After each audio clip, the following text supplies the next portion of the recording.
예, 오늘 이제까지 믿음과 구원이라고 하는 문제를 가지고 지난주까지 세부적으로 좀 나누어 보았습니다만은 오늘부터서 이제 얼마가 또 되는지는 모르겠지만은 우리 하나님이 우리에게 주신 복음에 관해서 얘기를 좀 하려고 합니다. 그 복음에 관한 이야기를 하기에 가장 전제적으로 오늘은 하나님의 임재에 대해서 말씀을 나누려고 해요. 하나님의 임재는 에스겔서 37장 1절에 보면 하나님의 권능이 임재하심에 하는 말씀이 있습니다. 우리 한글 개정개혁판 성경에는 요거 한 군데밖에 임재란 말이 안 나오지만 사실은 이 말은 여러 의미가 있습니다. 하나님의 임재는요, 인간 존재 가운데 하나님이 함께 하시고 나타나신다는 뜻입니다. 그러니까 하나님은 우리를 찾아오시는 분이세요. 우리는 다른 신들을 보고 우리가 찾아가잖아요. 그래서 부처 앞에 뭐 앞에 이렇게 하잖아요.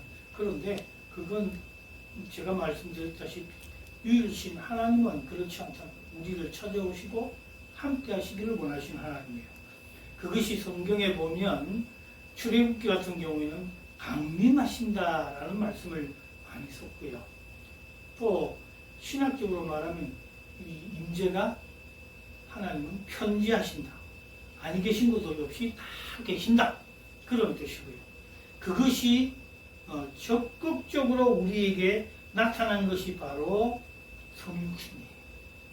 그리고 하나님이 우리에게 보여주신 최초의 상황이고 또 우리와 함께 33년이라는 긴 세월 동안 함께 하셨던 예수 그리스도가 바로 하나님의 임재이신 것입니다. 그런데 오늘 그 임재를 나타내는 성경 구절 가운데 하나가 열왕기상 19장에 기록되어 있는데 이 열왕기상 19장의 배경은 18장부터 봐야 됩니다. 18장은 여러분들이 잘 아시는 유명한 사건이 있어요. 갈멜산에서 바알의 선지자 450, 아세라의 선지자 400명, 그래서 합해 850명이라는 이 이방신의 선지자들과 이 엘리야가 혼자 하나님의 불이 떨어지는 내기를 하고 전투를 하는 그런 장면이 나옵니다. 잘 아시잖아요. 그래서 거기서 엘리야가 승리합니다. 그런데 말이에요. 이 사건을 통해서 이 이방 신들의 선지자를 돌봐주고 있던 이세벨 왕과 엘리야를 죽이겠다는 것입니다. 여러분, 우리의 신앙은요, 객관적일 때 상당히 우리에게 도움이 됩니다. 근데 오늘 자꾸 주관적이 돼요. 그러니까 주관적이라는 말은 뭐고 하면요, 남들이 뭐 어렵고 힘들면 기도합시다. 우리 다 함께 예수 잘 믿읍시다. 그러면 됩니다. 이렇게 말을 하지만 그것이 내 주관은 내한테로 딱 왔을 때는요, 흔들린다. 지금 엘리야도요, 850대 1로 이겼을 뿐만 아니라 하나님의 임재하심을 눈으로 직접 목도했잖아요. 그런데 이세벨이 그를 죽이겠다고 하는 그 말을 듣자마자 그는 생명의 위협을 느끼고 도망갔다. 혼자 도망갔다. 그리고 브엘세바에 이르러 그 사원들도 두고 자기는 광야길로 하루를 더 들어가서 거기서 주님, 내가 이렇게 비참하게 죽을 바에야 차라리 여기서 날 죽여주십시오. 우리의 모습을 한번 보세요. 그죠? 그럴 때 하나님께서 물과 떡을 주시면서 일어나 사명을 감당하기 위하여 가라는 것이에요. 그때 그는 오늘 본문에 보면 8절에 이제 그 얘기가 나옵니다. 이에 일어나 먹고 마시고 그 음식물의 힘을 의지하여 40주 40야를 가서 하나님의 산 호렙에 이르니라. 그렇게 기록되어 있거든요. 여기 40주 40냐, 이 상당히 중요한 얘기입니다. 40주 40냐라는 말은 40일이라는 말이잖아요. 모세가 하나님의 계명을 받기 위하여 시내산에 올라가서 금식하면서 하나님의 법궤를 받고 하나님의 명령을 전달하기 위해서 기도한 기간이 40일이에요. 그 다음에 오늘 엘리야도 보면 음식물을 먹고 힘을 내어 40주 40야를 달려갔다 하는 말은 정말 뭐 음식 먹었다 그게 아니죠. 이렇게 그 음식 하나 먹었던 것을 힘입어 하나님의 산에까지 이르렀다는 것이에요. 그 다음에 인류 구원의 역사를 이루기 위한 하나님이신 예수님께서 이 땅에 오셨을 때에 그 사역의 시작 바로 앞에 40일을 금식하셨어요. 우리는 이런 사건들을 통해서 하나님께서 우리에게 이 모세나 엘리야나 예수님의 사건 속에서도 40일을 우리에게 정말 기도하게 하셨던 거예요. 준비하게 하셨던 거예요. 그게 얼마나 우리들의 삶들 가운데 중요한지 모른단 말이에요. 그래서 마태복음 17장에 보면 변화산 사건이 있어요. 그 변화산 사건에 베드로와 야고보와 요한이 따라 올라가서 봤을 때 누가 보였나요? 모세와 엘리야와 더불어 예수님께서 대화하는 모습을 봤잖아요. 수많은 성경의 인물들이 있는데 아브라함도 아니고 다윗도 아니고 왜 이 세 사람입니까? 조금 전에 말씀드렸잖아요.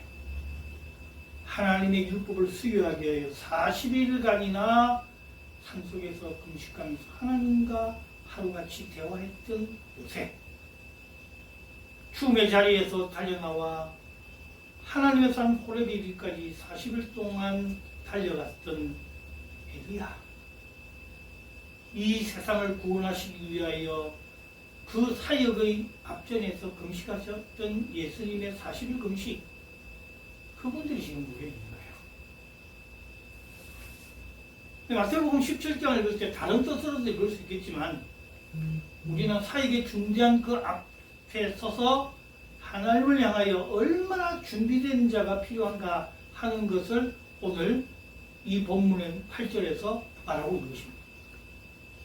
여러분, 3월 5일 지난 수요일이 사순절의 시작이라 그럽니다. 그래서 아마 예수님의 부활까지 우리는 사순절이라, 사순절 부활절은요, 올해 부활절이 4월 25일인가요? 4월 20일 주일인데 그 주일 전 40일 전, 그걸 한 수는 10일이잖아요. 40일 전인데 정확하게는 한 44일 전인 될 거예요. 왜냐하면 주일은 빼거든요. 주일은 빼요.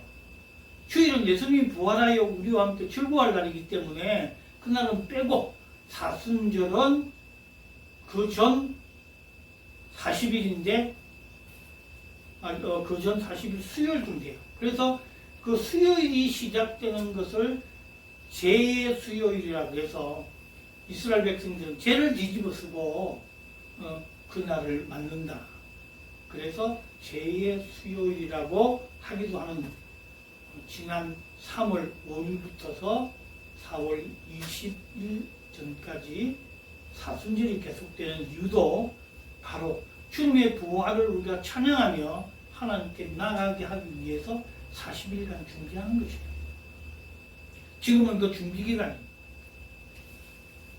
그 준비기간 동안에 우리가 얼마나 예수 그리스도의 부활을 기뻐하며 예비하는가에 따라서 금년 하루에 신앙의 농사가 결정된다고 해도 과언이 아니에요. 오늘 중요한 말씀인 것이. 그래서 그 변화산상에서 그렇게 베드로가 뭐라고 주님, 제가 초막셋을 지어서 세 분에게 드리면서 우리도 여기 살고 싶습니다 할 정도로 정말 아름다운 모습의 그 장소에 있었던 세 분 기억하시면 그 중에 엘리야의 이야기를 지금 하고 있는 것입니다. 그런데 9절 보면 엘리야가 그곳 굴에 들어가 거기서 머물더니 여호와의 말씀이 그에게 임하여 이르시되 엘리야야 내가 어찌하여 여기 있느냐. 지금 엘리야를 향하여서 하나님께서 엘리야야 네가 어찌하여 여기 있느냐. 똑같은 말로 13절에도 엘리야야 네가 어찌하여 여기 있느냐. 오늘 9절 말씀과 13절 말씀에 네가 어찌하여 여기 있느냐. 이 네가 어찌하여 여기 있느냐 하는 말은 히브리 말로 마레카포라는 말이에요. 마레카포라는 말은 뜻은 무엇이 너를 여기 있게 하였느냐 하는 뜻이에요. 그러니까 우리 공동번역 성경이나 영어 성경의 대부분들, NIV를 비롯해서 대부분들이 그렇게 번역하고 있습니다. What are you doing here? 너 여기서 뭐하고 있냐? 너가 여기서 뭐하고 있느냐? 그렇게 엘리야를 향하여 질문한 것입니다. 그때 엘리야는 말이죠. 11절에 10절에 이렇게 대답합니다. 그가 대답하되 내가 만군의 하나님 여호와께 열심히 유별하오니 이는 이스라엘 자손이 주의 언약을 버리고 주의 제단을 헐며 칼로 주의 선지자들을 죽여 싸움이오며 오직 나만 남았거늘 그들이 내 생명을 찾아 빼앗으려 하나이다. 다른 지금 얘기하는 거다. 그 중심 가운데 뭔 얘기하는가 하면 이 엘리야는 나만 남았다. 세상 사람들이 다 나아주잖아요. 내가 신앙생활 한다고 뭐 그렇게 대단한 거냐고. 850명의 적들과 싸워서 이겼던 그 당당함 다 사라지고요. 나 혼자밖에 없는 거예요. 나의 생명을 찾으려고 하는 이유 때문에 나밖에 없어요. 우리는요 하나님으로부터 수십 많은 은혜를 받았으면서 불구하고 나밖에 없다고 생각할 때가 많아요. 하나님 어찌 나를 버려두십니까? 그것을 주님께서 보여주신 사건이 있는데도 불구하고 오늘 마지막 절 14절에도 똑같은 말입니다. 10절과 14절이 글자 하나 틀리지 않고 똑같아요. 똑같은 구절이에요. 그런데 거기도 오직 나만 남았다. 고독합니다. 나는 외롭습니다. 남편도 아내도 자식도 부모도 나를 알아주지 않습니다. 나 혼자만 지금 이렇게 있습니다. 고독합니다. 힘듭니다. 죽게 되었습니다. 하나님의 은혜는 어디 갔을까요? 하나님의 능력은 어디 갔을까요? 그거 아무것도 아니에요. 당장에 내 생명이 풍전등화 같은 그 처지에 놓여 있다는 것만 생각하고 하나님 앞에 지금 나밖에 없습니다. 여러분 그때 하나님의 임재를 보여주십니다. 오늘 11절과 12절을 오늘 본문의 주요점입니다. 하나님은 우리에게 아까 뭐라고 했어요? 서두에 임재하신다 했잖아요. 하나님 우리와 함께 하신다고 했잖아요. 하나님이 우리에게 편재해 계신다고 했잖아요. 강림에 내려오신다고 했잖아요. 우리 곁에 계신단 말이에요.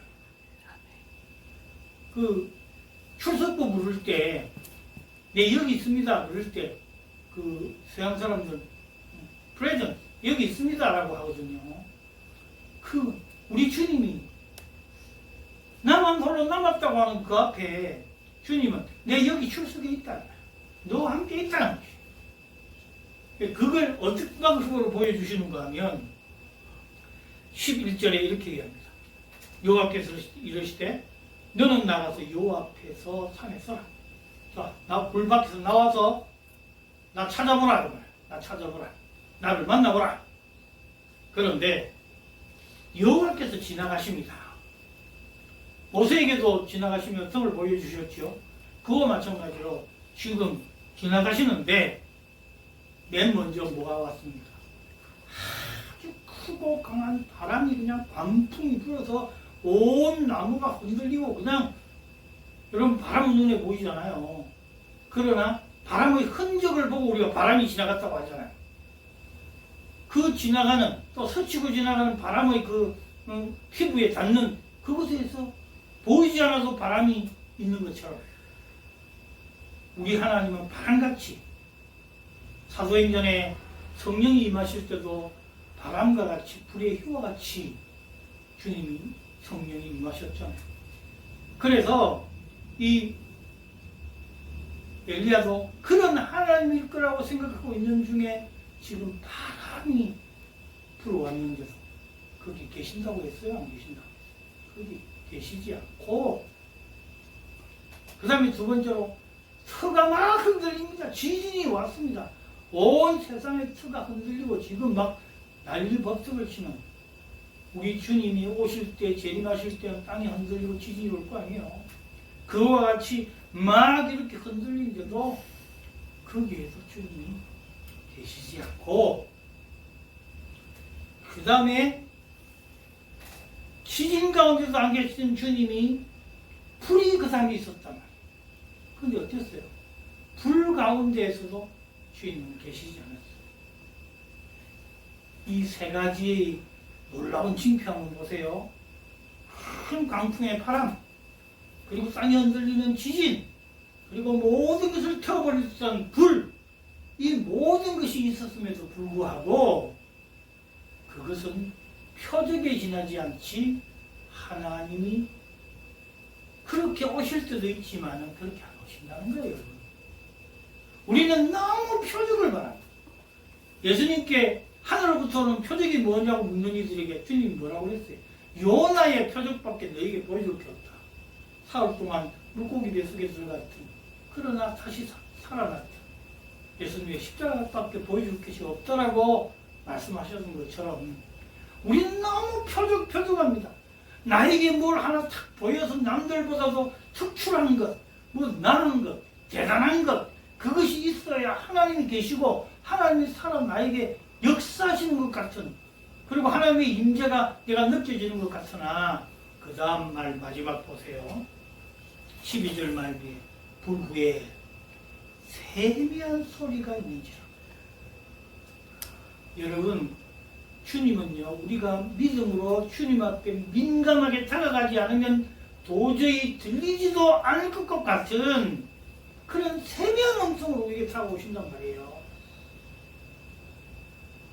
주님은 언제나요, 잠잠이라는 말을 많이 들었죠. 잠잠히.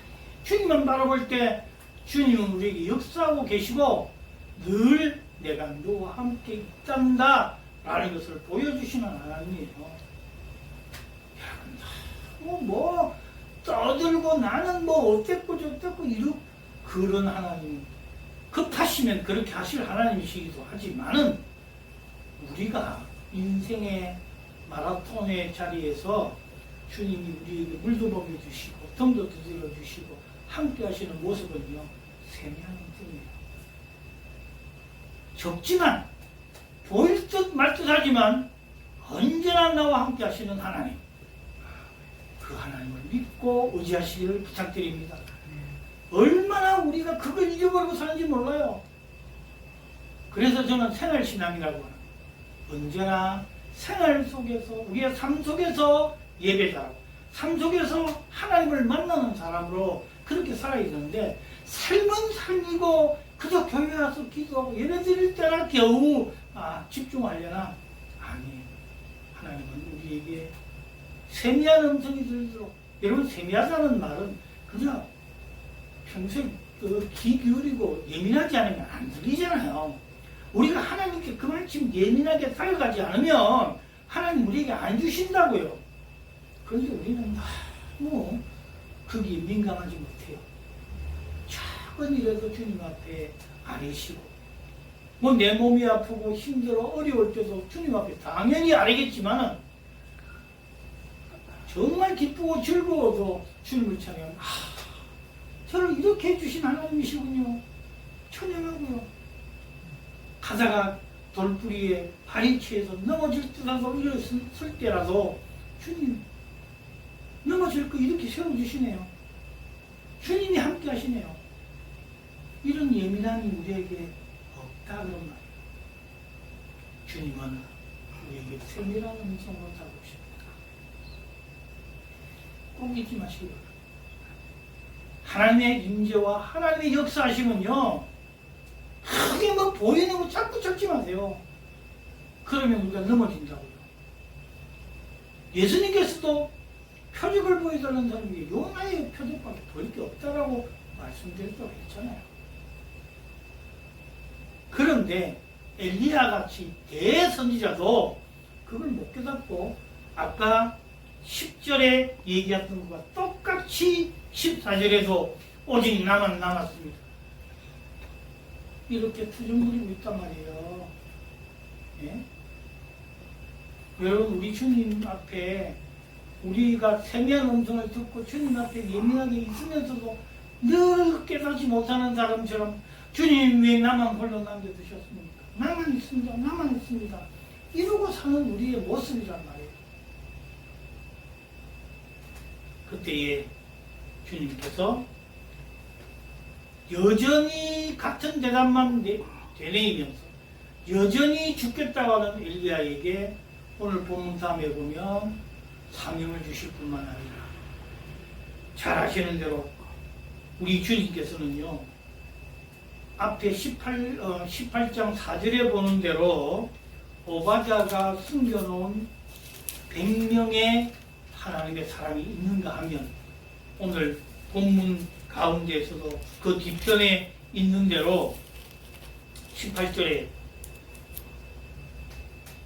우상숭배를 하지 않고 너와 함께 하나님의 편에 서서 너를 도와줄 숨은 용사들이 얼마나 있다고요? 7,000명이나 있다.